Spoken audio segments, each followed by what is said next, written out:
A very warm welcome to No Biz Like Soul Biz. I'm super excited to have you with us today. Our experts have created a business around doing something they love while at the same time serving the world. And now they're showing you how to share your gifts while building a true soul biz. My name is Jan Broders. I'll be leading you through this event, and I warmly invite you to share your biggest insights with the community on our Facebook page and send a message to mail@janbroders.com. Alright then, let's go!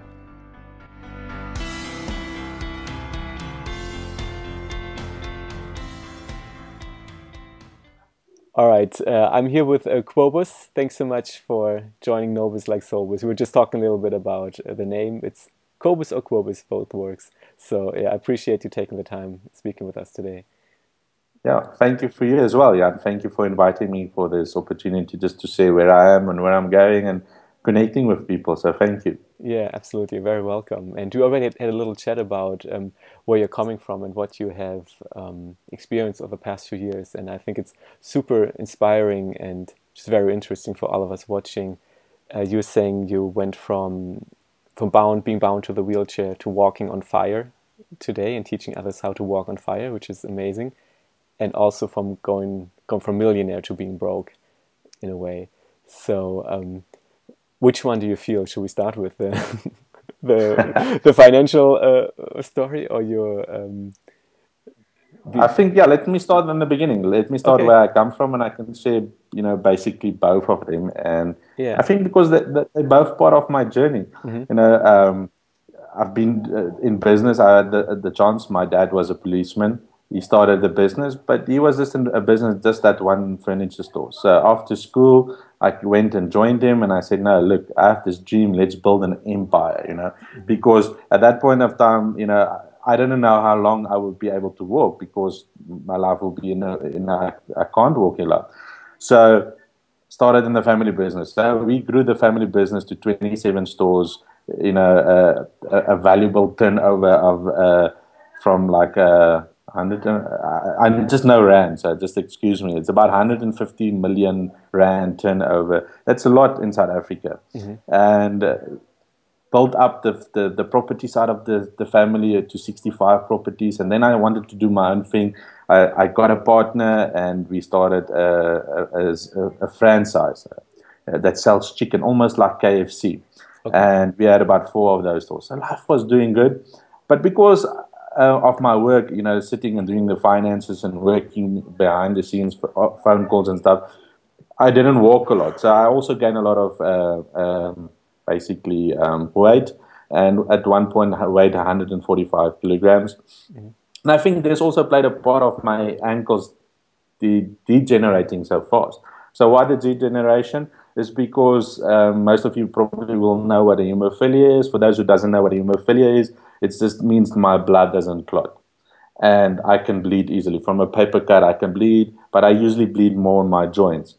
And let me show you on my elbow while we're recording. But it's because of the work, you can see my elbow can't even go straight. And it's for both my elbows. I went to find the doctor because I'm sitting, I am in pain, I can't walk a lot. Go see the doctor. They say, well, the joints are so disintegrated. My elbow, I mustn't pick up something more than 2 kilograms. Firstly, I can't walk a lot. I need to be in a wheelchair. So my wife is doing all the driving. She does all this carrying of the suitcases, doing that because I need to get that replaced. So I went and we scheduled a surgery, but I first need to do blood tests to see if everything is good. I found out I have hepatitis C. Hepatitis C is a disease of the liver. Either the doctor said I have to get a liver transplant, get onto the list, or there's a new treatment out that I can test, and they have a good success rate. They've been doing it now for a few times. So I said, okay, that sounds like a plan. So went for the treatment. But the treatment, I didn't expect the negative side effects would be so bad. So negative side effects was like having chemo. I was throwing up. I was depressed. I was the deepest holes of holes. Not only that, I was not seeing myself as a good husband for my wife. My son was born more or less in the same time. I couldn't even pick up my son. You know, I believe in giving hugs because I know that's the way of connecting with people. But the thing is, I couldn't even pick up my son and hold him. Just to fast forward quickly, just to if you imagine how important hugging is. 4 years later, he was joining us one day as a family, and he never drew me part of the family with. He just drew me with a big cross on it, and I'm like, "What's that for?" He says, "Dad, you are dead." For how many of you, as a dad, as a parent out there, would feel if your child sees you as dead, as not belonging? Yet in my mind, I was there, I was providing, I was playing, but somehow he felt I was dead to him. Mm-hmm. So as my journey goes on and I'm depressed, I didn't look after the franchise side of the business because I had a partner there, could give him all the finances he does running, I can trust him. And a few months later, he walks away with everything. That's how I went from millionaire to debt. I had to sell off my personal properties to pay for those debts because he just disappeared. So I was in this whole, man, everything is just falling downwards. I can't connect with my son, business. I have to find that. I'm depressed. Sometimes when we're in a hole like that, our mind plays tricks on us, and my mind was playing with me, man. Maybe it's not worth living anymore. Maybe it's just to let go because nobody will need you. You already can't walk. You already can't pick up people. How are you going to live life? At that point of time, I was not 30 years old. I was in my 20s though. So my mind is like, if this is how I'm in my 20s, just imagine if I live till 40. I'm going to be like, sorry for the word, a vegetable. I'm going to be dependent on people. Mm-hmm. Yeah, and it was just getting so bad. And then at one point, I decided, no, look, maybe it's good. And at that same time of period, I was going through this process. My one friend invited me to a seminar, and a seminar where I decided I'm gonna go. Let's see, let's have fun with my friend one more last time, and let's go. And at this event, there was a firewall, and he was walking with me on the fire. All the time I walked, he was there holding my hand. A friend that believed in me, a friend that knew, man, he will be there for me no matter what. We walked on that fire that night, and my life just transformed. Something, I don't know, I can't put it in words. Sometimes something happens. We can say the universe sent us a gift, but that was my gift that night, because something just clicked in my head and said, if my body can protect myself against the fire, just imagine what else can be possible. And I went on the development journey. I went to study NLP, life coaching, meditation, yoga, everything I could put my hand on. I went to study. I've spent a lot of money on courses just to learn and grow. Mm-hmm. And in this process, I learned and grow. Yes, I was in debt still, but I worked down my debt. I went for a course called Debt Eradication because as you learn and grow, you want to improve your life. So I learned, okay, how am I going to get out of this situation? And slowly but surely, I was getting out of that situation to where a few months back, I left my job to do this full time with no debt, with nobody owing nobody anything, just myself, and coming to live my passion and dream. So to get back to the story of how this self-development and growth has helped my life is 4 years later, my second son gets born. Mm-hmm. I get to the hospital, and guess what happens? I pick up my son without thinking twice because I've been on this growth and this journey. I pick him up, I hold him, I cry, and I said, "No, this is amazing. I need to go home. I need to go to my other son." I go home, get to home, without thinking. I just went to him and I picked him up and I hold him. I literally picked him up. A few years before that, the doctor said it would be impossible. Mm-hmm. And here I was picking up and I was holding him. And so before February, when we moved, I saw him drawing stuff. And I went to him and look, what are you drawing? "Yeah, he's drawing our family because we are moving now." It was him being kept busy. And guess what? He looks up to me, "Dad," he says, "you're alive." I said, "What?" He says, "Look," he's drawing the picture. "There I am. There the wife is. There's the little brother, and there's him." And he says, "That you're alive." Without thinking of what happened. But in my mind, I know what happened because no matter what we do, people want to be connected. I wanted to be connected with my son. And the only way we can do it is by giving hugs. Mm-hmm. Yes, there's other ways as well. But the thing is, go do, this is one tool I can give. And if everyone can do this, we can change the vibration of this planet. If you ever go to someone you want to give a hug, first look them in the eye to show them that you are present and that you are there now. You're not thinking about something different. Look them in the eye, and as you go closer, you go heart to heart. Because I don't know if you've learned about heart energy, and it's more stronger than what our mind energy is and our intuition and everything. And you go heart to heart, and as you hug, you breathe in together and you breathe out together, because we all share the same air, we all share the same oxygen, the same breath, and you will have instant connection. And you also will feel the other person's energy. So, yes, my life started like that. But the thing is, all these teachers, they tell you, go live your dream, go live your passion, and the money will flow, everything will be easy. Well, February comes, I leave my job, I say, I'm going to follow my dream, my passion. So what happens? Well, the first thing happens is, I haven't told you, I get a head bleed. Now, a head bleed for hemophilia, it's a cerebral bleed. It's the number one killer of all hemophilias. I land up in hospital for 2 weeks, almost died. Okay, I get out. Okay, I said, what's the universe wanting to teach me? I'm busy. I just left my job. How am I going to survive? I need to support for my family. Then the next thing happens as we move. I can't walk. My ankles are so painful that I can't walk. I don't have crutches. I had my mom brought my old wheelchair. Okay, I can move around a little bit in the wheelchair. But just imagine for yourself for a moment.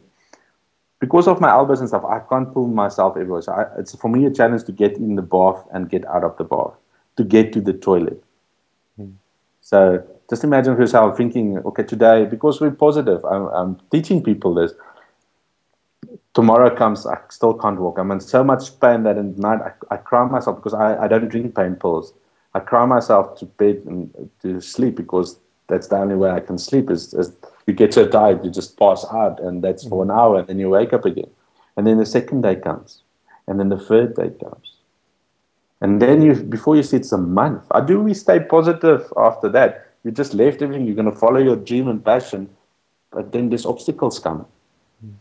My obstacles was my health. Maybe for other people, it might be their finances, it might be their family, it might be something different. So how do we go on? Well, my story doesn't end there. It becomes 2 months. It becomes 3 months. Man, and every day you have this idea, it will get better tomorrow. It will get better tomorrow, but it doesn't get better. So what did I do to change? Something we teach in the firewalking industry is when we walk on fire and we walk on 600 degrees Celsius. Just to know, if you know that your body, flesh starts to burn at 150 degrees Celsius. Aluminium starts to melt at 250 degrees. And then we walk on 600 without getting burned, without getting blisters, without getting anything. Part of my training, just to tell you how powerful it is, the last night we walked 108 times. To get to a master certification that I got last year, you have to show that you have a relationship with the fire. You go stand on the fire. Not walk, you go physically stand on the fire. So what does this mean about me getting out? What we teach people about walking on fire is to raise your thermostat, is to raise your state, is to raise your energy so that it's higher than the fire, so that when you walk over, nothing happens. So I was thinking, okay, so how can I get out of this? So I said, okay, let me raise my energy, let me raise my state, let me raise my thermostat. And the first thing that popped out, why haven't you got crutches yet? That's just something that came through. Okay, that's a way of raising my energy out. Got the crutches. Guess what happened? I could start moving around. Yes, I got big bruises underneath my elbows, but at least I was getting around where I needed to be. I said, that's the first step. And the second step, as I rose my vibration on my thermostat, I surrounded myself with like-minded people. Because that's important. A lot of teachers says, and I got to experience it, you become like the 5 most people you spend your time with. And I realized it because I was spending only with myself and my head and my family, because it's not that my family is negative, it's just because they know hemophilia and they know bleeding, and they're like, are you okay? And how's the pain? They weren't focusing on, man, what can we do to get this better and get you out of this? Because The only thing they know is hemophilia and is pain. So I had to surround myself with like-minded people and a team that were willing to. Because just imagine yourself, if I can't walk, how am I going to do firewalks and make sure that the firewalk are ready? So I Mm. surrounded myself with like-minded people, people that were willing to serve and be part of this process. So that's how I got out of it. I started moving around. I started getting engagements. So doing your business, very important to think about it, is who do you surround yourself with? Who's your part of your team? Who's the people that are motivating you? Who's your mentors? Who's your modeling? First, raise your energy, raise your vibration.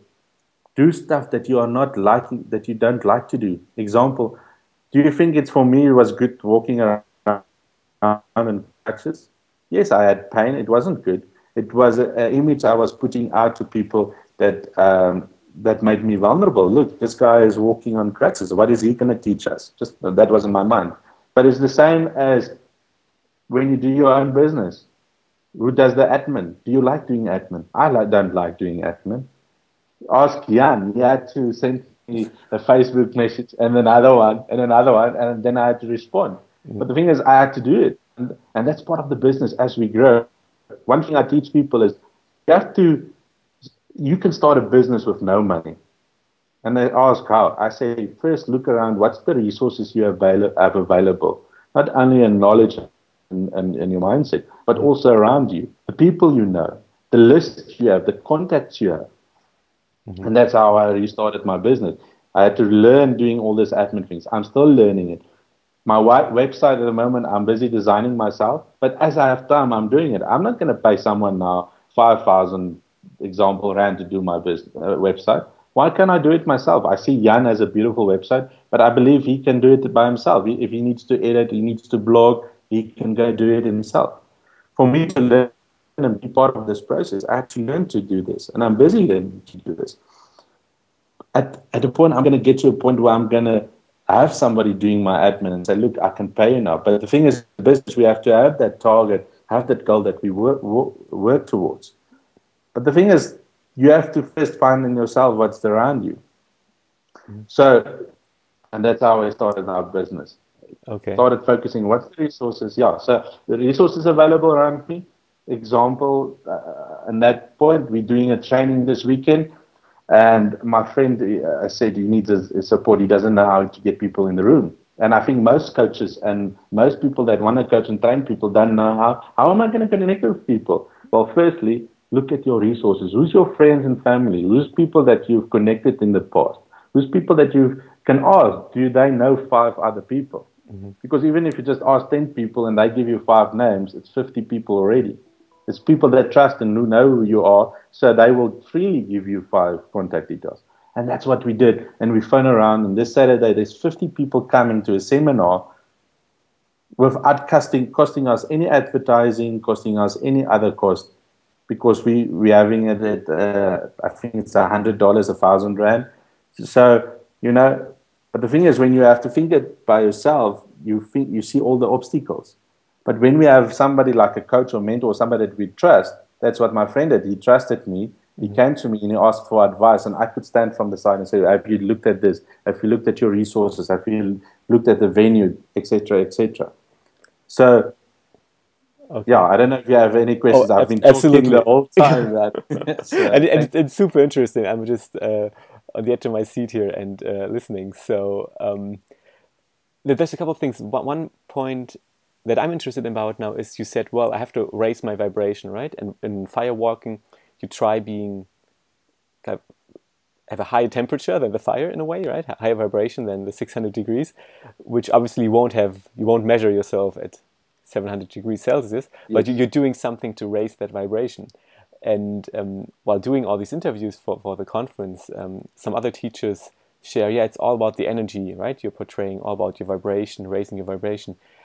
How do you go about it? You already mentioned a couple of things that you just you changed your surroundings, right? You surround yourself with supportive, like-minded people. You also kind of just went out there, used the crutches, and gave a sign to the universe, I'm still willing to go out there. What are some other tools that you use to raise your vibration? Okay, so there's a few other tools that is for me, that's powerful, that works. Yeah. I think the biggest thing, before I give you the others, I think the most important one is the language we use. Mm-hmm. How we talk to ourselves, how the internal dialogue, and even how do we talk to other people. Language is very important. How come I say language? Well, what's the words we use? Example, I know this is, everyone uses this one, but it's powerful. The word try. You know, a lot of coaches says, and even Yoda, you know, in the Star Wars says, it's not try, it's do or not do. Mm-hmm. But it is that powerful. If I say to myself, I'm going to try to not have pain tomorrow, man, I can try as hard as I possible, but I'm already setting my mindset that I'm not going to be able to do it. So the words we use, like try, is one thing. The other word is problem. How many of us use problems in our life? The word, or other people.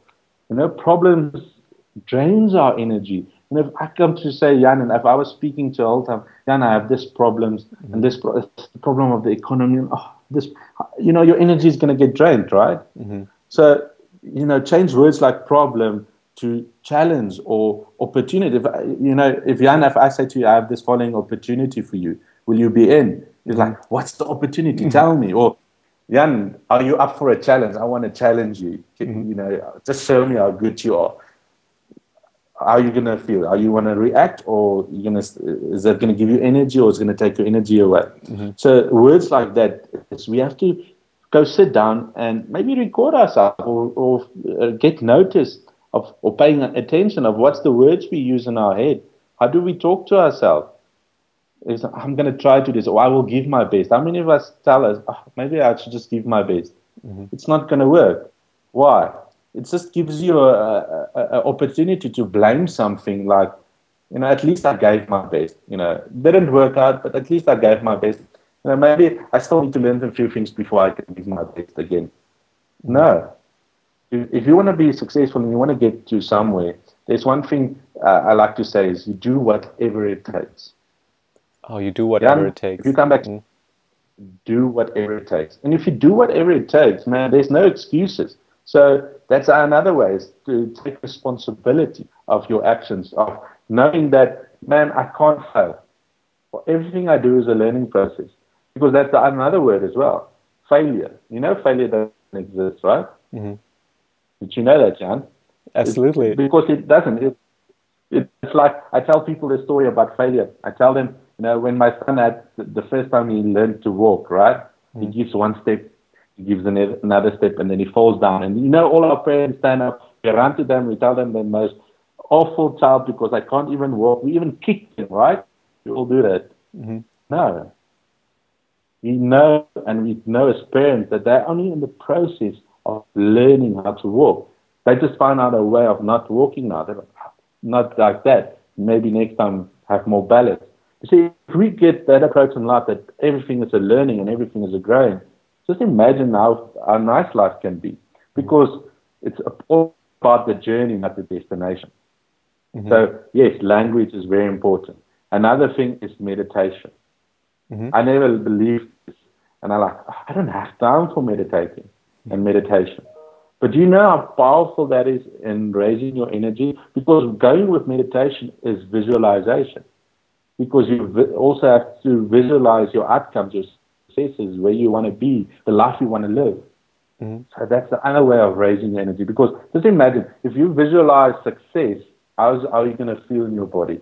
How are you going to see what you're going to hear? You're just going to visualize it, and your body has to react, right?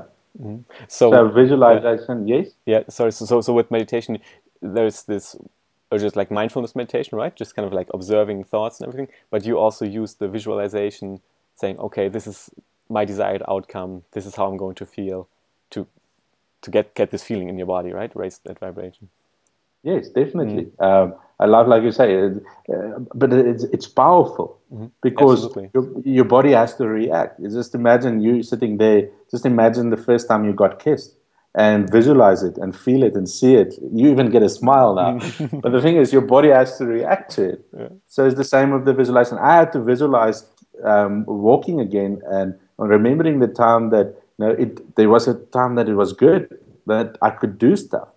So I had to go and find that memories and visualize it and visualize myself doing it now. So visualization is powerful. And then something I do as well is something like call a power move. Okay, I Power don't know move. if you know what a power move is.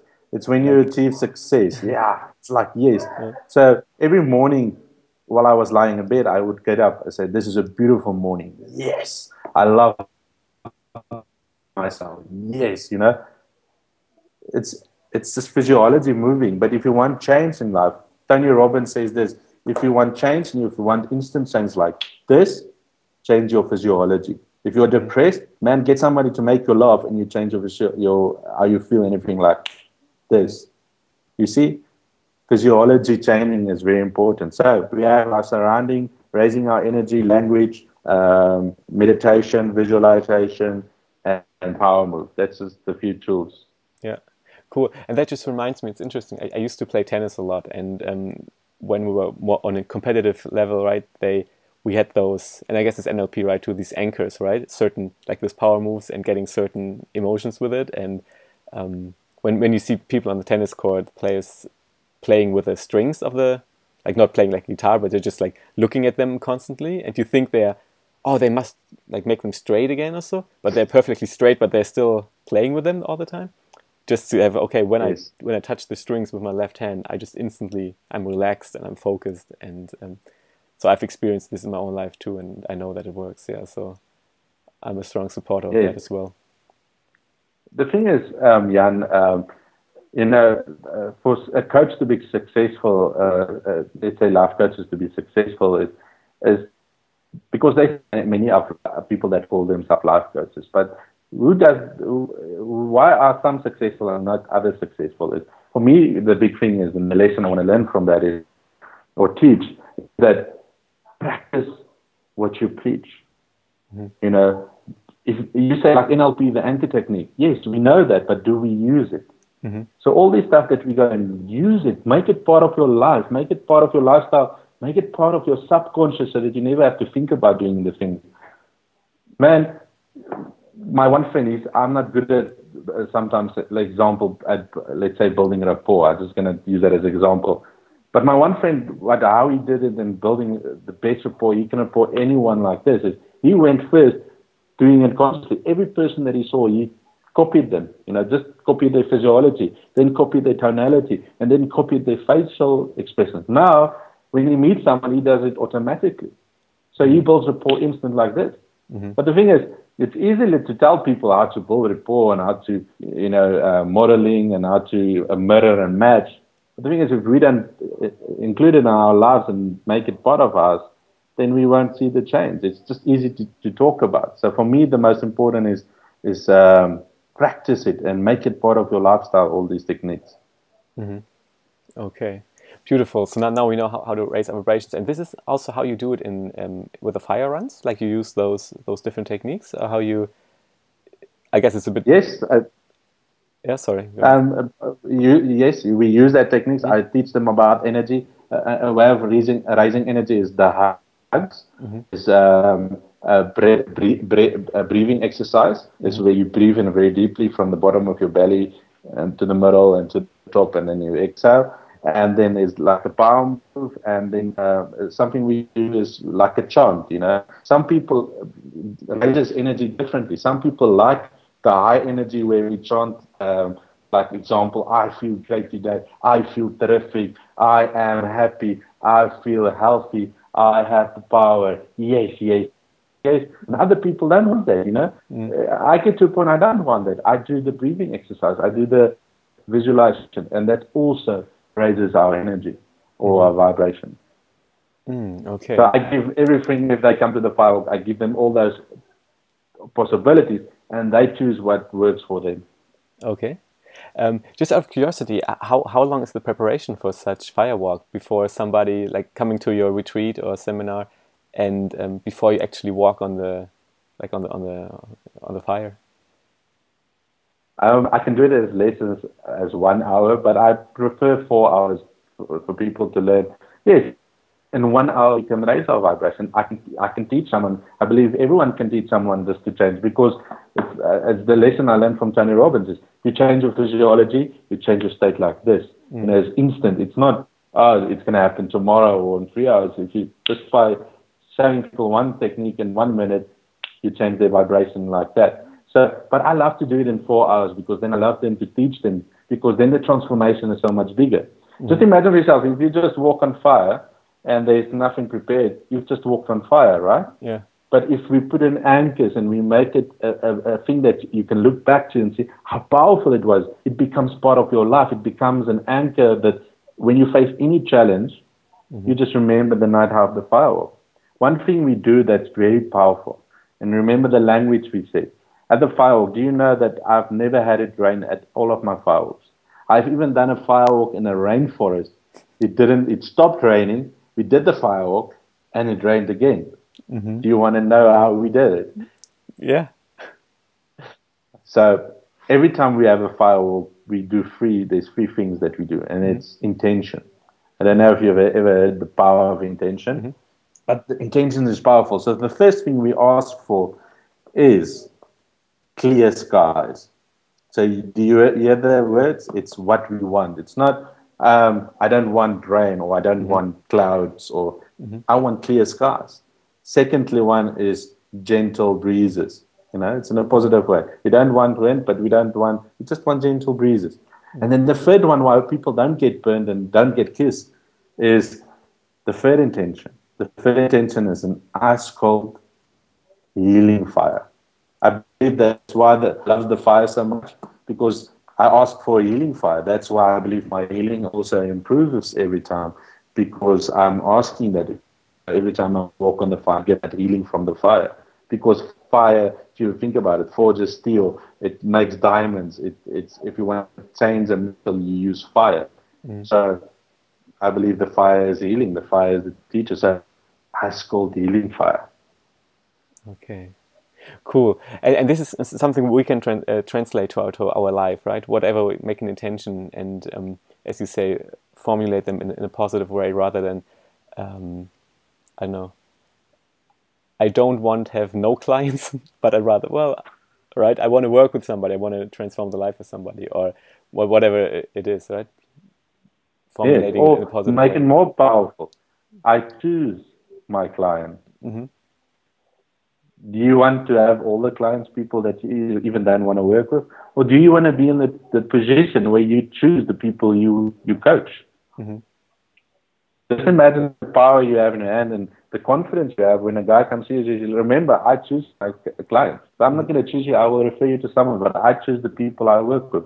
I choose the energy I can connect with. And this is a very interesting point in general, right? One aspect is how you phrase it, right? I choose, but also getting to a stage where you're comfortable with, okay, I'm actually choosing who I want to work with. And I feel many of us, we are like coming more from a place of fear. Okay, hopefully there will be somebody I can work with, right? And then I think I was talking with Jacob Sokol. He's saying if you're desperate for clients, you get desperate clients, and you're attracting exactly that energy, right? Yes, I was there at the same point. I also started like that. Yeah. I wanted to coach everyone. I was even giving it away for free in the beginning because I just wanted clients. But the thing is, the clients I got is not the clients I wanted. Either they couldn't pay me or they didn't got invested and they didn't do the changes. So I said, and I changed my viewpoint. I'm choosing who my clients is. Now I'm charging 20,000 for a breakthrough experience for a one-day training. That's in South Africa, there's a lot of money. It's not a lot of, if you convert it, it's like $2,000. But the thing is, from like $4, I'm charging now $2,000 just because of that mindset. People come and like, remember, I choose my client. And then they will be wanting to do everything. It's weird. The universe sends people, they say, what can I do to be your client? Yeah. You know, I say, well, pay me. And then, you know, but first I have to choose you. I think that's more important. You need to take the power back because that gives us more confidence. It gives us more self-image. Yeah. And this is funny to hear. What are your kind of your qualifiers? Like, what does somebody have to do in order to work with you? I mean, first, okay, come up with $2,000 or... No, it's not even the money. The thing is, they can come on the money, but the thing is, it's all about the energy. Are they willing to do all the work? Because I do small things. before you come see me just for the first in 1 hour session, I will ask you, there's a book, there's certain rules. I sent you an ebook that you need to read. Mm-hmm. You come to me and say you didn't read it. So Okay. you can have all the money, but then it shows me if you're not willing to do that small things, how will you be willing when I give you other tools and other techniques to do it? You have to show me that you are committed to change. You have to show me that you will be willing to do whatever it takes Mm-hmm. to be successful or to change. Mm-hmm. You know, Cool. I And think that's the yeah, most of it. It's just yeah. And there we are again. You just used the words, show me that you do whatever it takes, right? It's not like show me that you yes. try to do something. So yeah, and that's kind of It, just, have you just chosen this as a, just randomly, okay, use this ebook, or is it, okay, this ebook, you're basing all your teachings on this ebook, or do you suggest for like somebody starting out or being in that phase, okay, just use something that you feel shows some commitment? Like what kind of it's things a, could this be in your opinion? I think it's a social commitment. The ebook has been chosen in the sense that it starts opening the mind. It's just in the Mm-hmm. ebook is just how is your mind? What's subconscious? What's conscious? Now, for me, it's easily. I don't want to come when a client comes start teaching him all the things that I need to teach. I want to save time. I don't Mm-hmm. want to sit there and do you know what's how your subconscious work? No, I don't. I don't want to spend an hour just to teach you. I want change. So in the book is set up to say what is subconscious? How does the subconscious work? The power of words, the power of language, Mm-hmm. stuff like that. So that the guy, when he comes and when I talk to him and tell him we're going to do this, he already understands and knows what Mm-hmm. is going to happen. And Mm-hmm. oh, we're going to work with the subconscious mind. Or what's hypnosis? Oh, okay, I know what hypnosis. Then it's not all these questions. What's hypnosis? Are you going to Mm-hmm. do something I don't like? Well, have you read the book? Yes, I did. So you know what's going to happen. Mm-hmm. You see? So it's in a way of pre-framing my clients to be what I want them to be, to think the way I want them to think, so that the process is just easier. You don't. The thing is, that's I think the difference between what we do and what, example, psychologists do. Psychologists, let me explain it this way: everything we do in life follows a strategy that gives us our outcome. Example: 1+1 = 2, right? So the psychologists, they work with the challenge, or let's use the word for now, problems in most people's life, the 2, because Mm-hmm. that's the result there. They're depressed, they're anxiety. Now, let me tell you, if I make 2 a big, is it still a 2? Sorry, say that again. If I make the 2, the result, bigger, does it still stay the same? It's still the answer 2, right? Mm-hmm. If I make it a different color, let's say that 2 is white now, and I Okay. make it yellow, is it still a 2? Mm-hmm. You understand? So no matter what I do with the 2 and how I work it and I give it, it will always be a 2. So what I want to do is, in a short amount of time, I want to see what's the strategy you follow that gives you your outcome. Mm-hmm. Because if I change one strategy, your outcome will change. If I just change the 1+1 to a 1+2, what will my outcome be? Mm-hmm. Totally different. So, and I think that's most important is, let's find what strategy you follow. Let's fix that, bring one change, and then your result changes. Mm-hmm. You Okay, see, and that, I absolutely. think that's where it fixes for me. Yes. Yeah. Do you have a certain kind of certain field that yet you love working in most, or do you say, well, it's for you, it's all about change, and the change is kind of what you're most interested in? That could be in the area of relationships, finance, business, whatever. Or do you say, well, what I really love working is a certain area in life? I thank you for bringing that up. I think that's the most important question because when we start out, and I believe, and I'm just making an assumption now Mm-hmm. that all class coaches does that. They come out and then we want to help everyone. We want to do everything. We want to focus on everything because we want to change the world. But I think the secret is what I found is on my journey now is become an expert in first in something. Mm-hmm. Like my business partner now, do you know what his expertise is? His expertise is just anger management. He can do everything, but he's focusing on anger management. He wants to be the expert in that. Yes, he can help people with depression and with businesses. No, he's making him an expert in that. For me, I'm making myself an expert of bringing people hope. Okay? How am I doing this? pain to pleasure. What is your pain at the moment? And let me give you hope so that there's a better outcome. I don't want to focus on, that's why I'm doing more the firewalking. That's my expertise of going from pain to pleasure. My friend is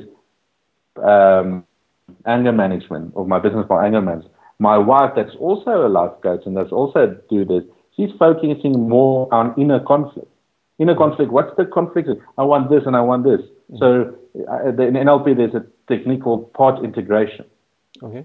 Taking that inner conflict away. So she's focusing on that, becoming an expert in that field. So I think the most important for coaches are there, what do you want to be first an expert in? Mm-hmm. So that people can come for that. Mm-hmm. That's just my experience. If you go think about all these big life coaches, they are first an expert in something, and then they build themselves from there. Yeah. And how did you feel? You have found this probably through your own experience, right? Because you have experienced the pain, and so now something within you drives you to help others with it as well. Would you say this is the way to find that field of expertise, or how would you go about it if you were teaching somebody?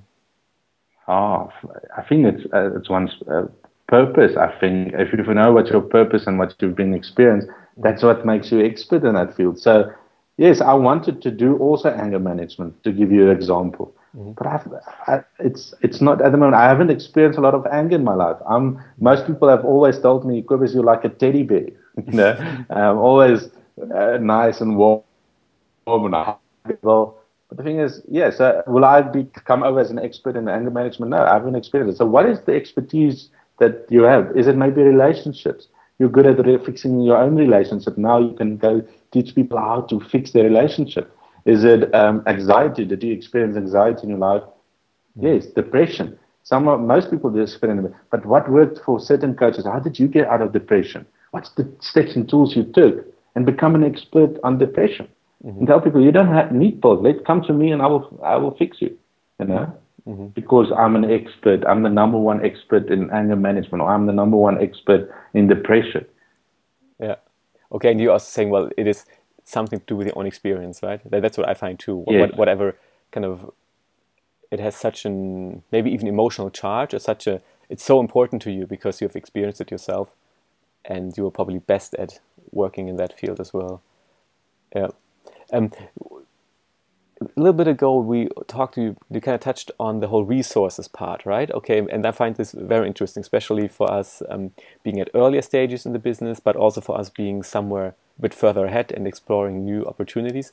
You say there are always resources. You don't have to have a lot of money to get started.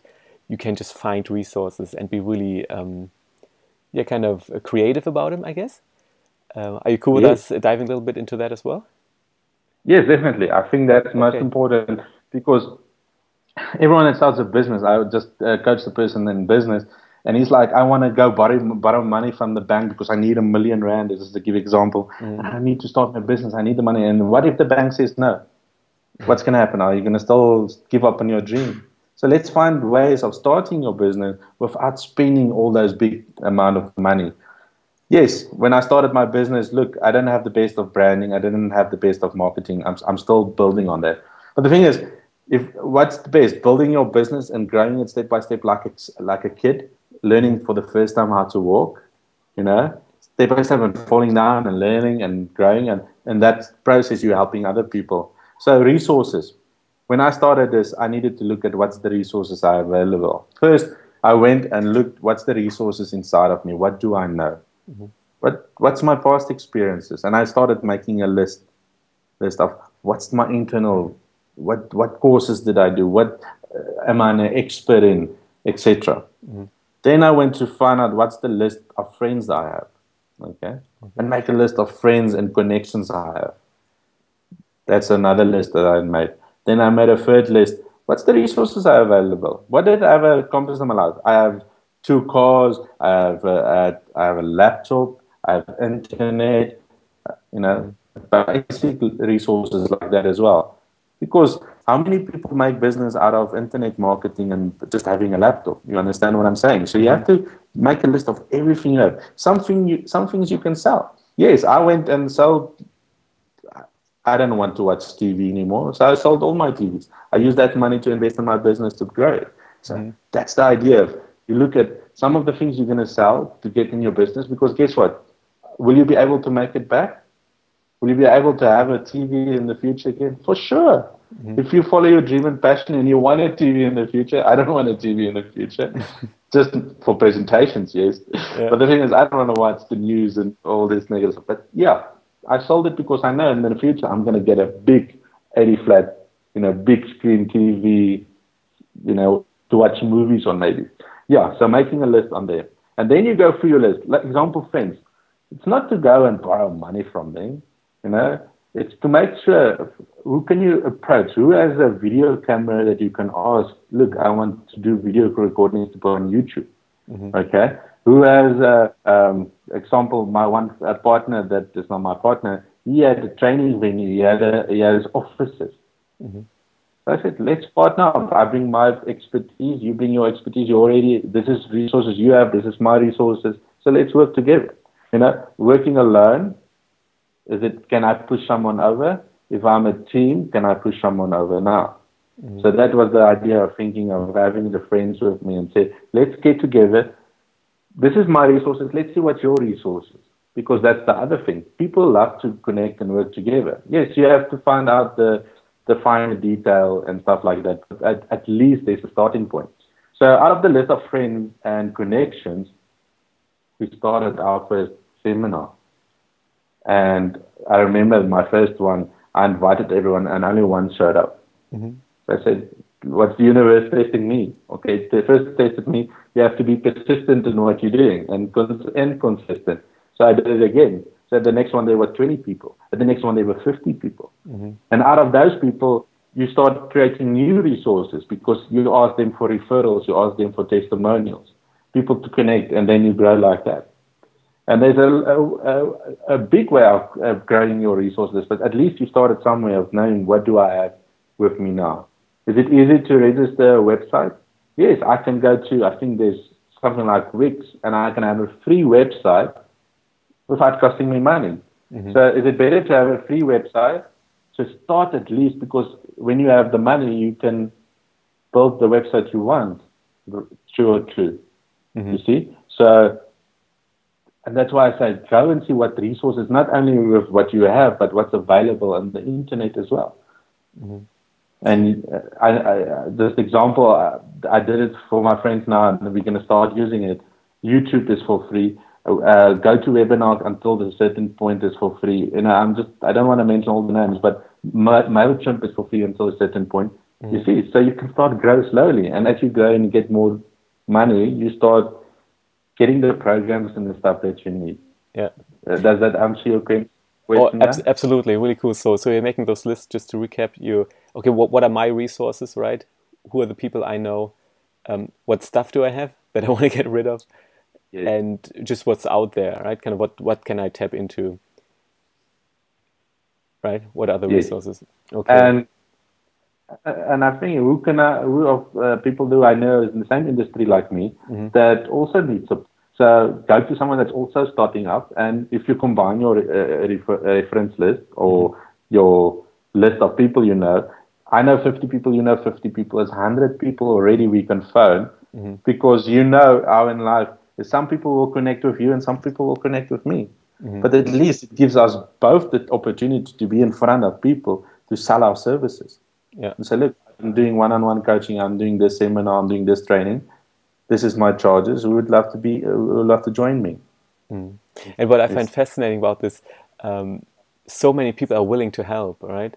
It's I feel we sometimes have this perception: oh, I'm all on my own. I can't ask anybody. Nobody will help me. But it's the contrary. People are glad to help. Right? Many people are very happy to help, to share what they have. And I'm experiencing it with this conference, for example, or just in my life.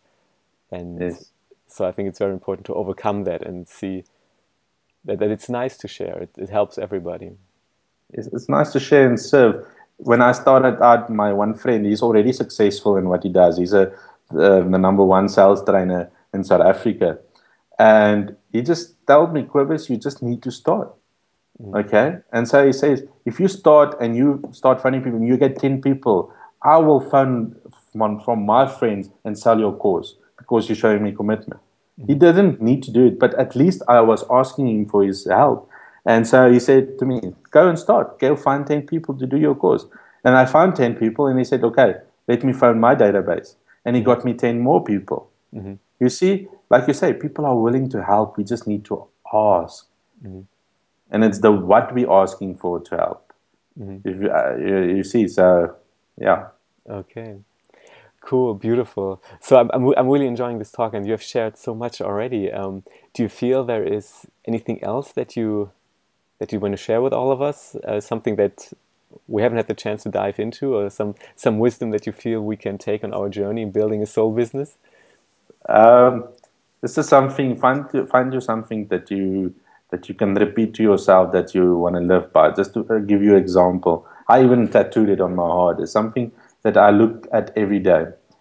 Find something that you want to live for, why you want to live for, or a quote that inspires you to do more. My quote only says that, and it was written by Mandino. It says that I'm here for a purpose, and that purpose is to grow into a mountain and not to shrink into a grain of sand.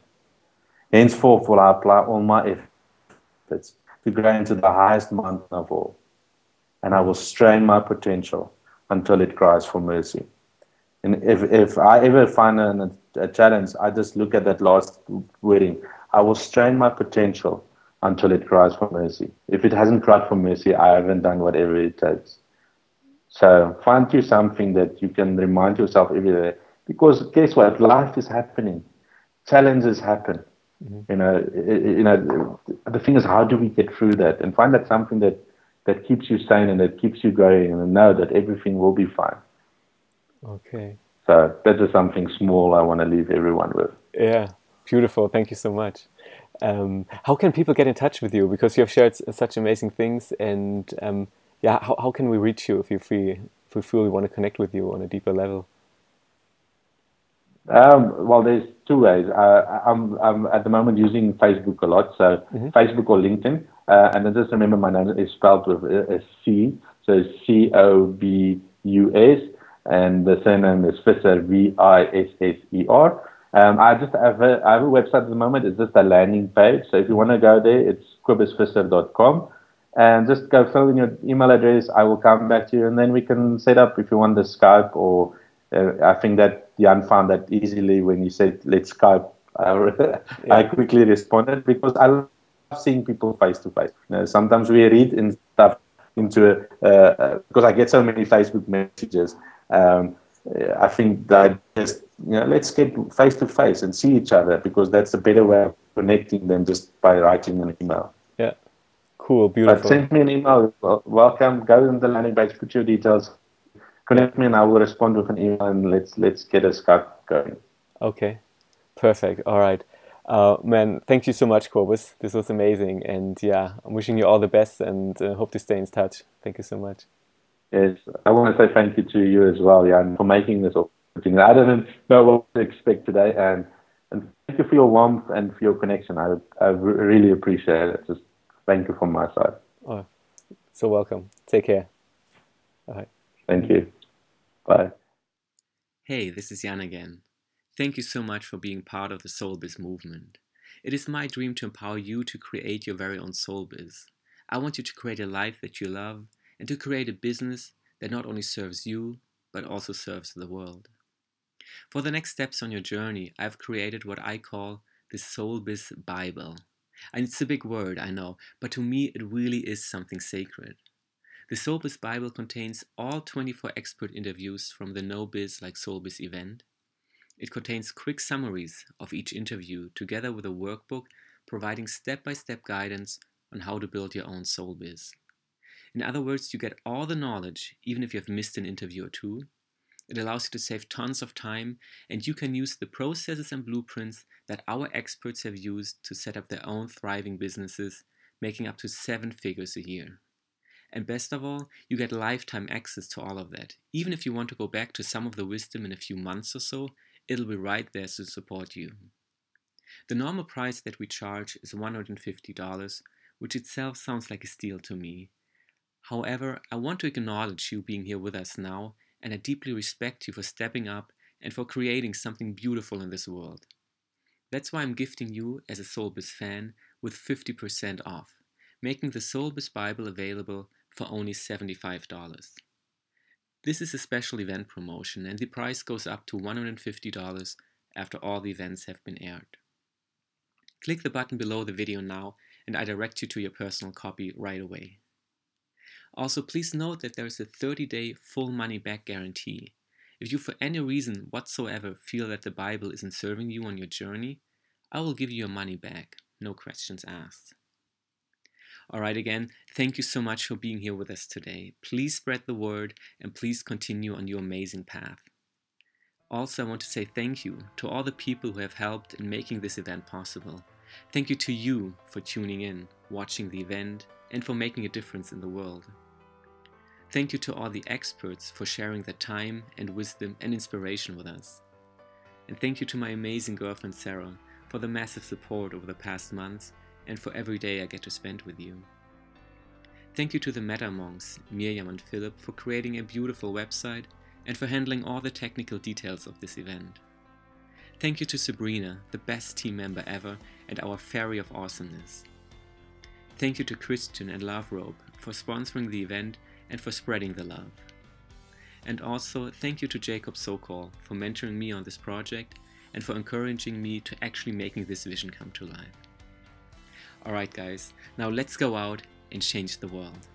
Namaste.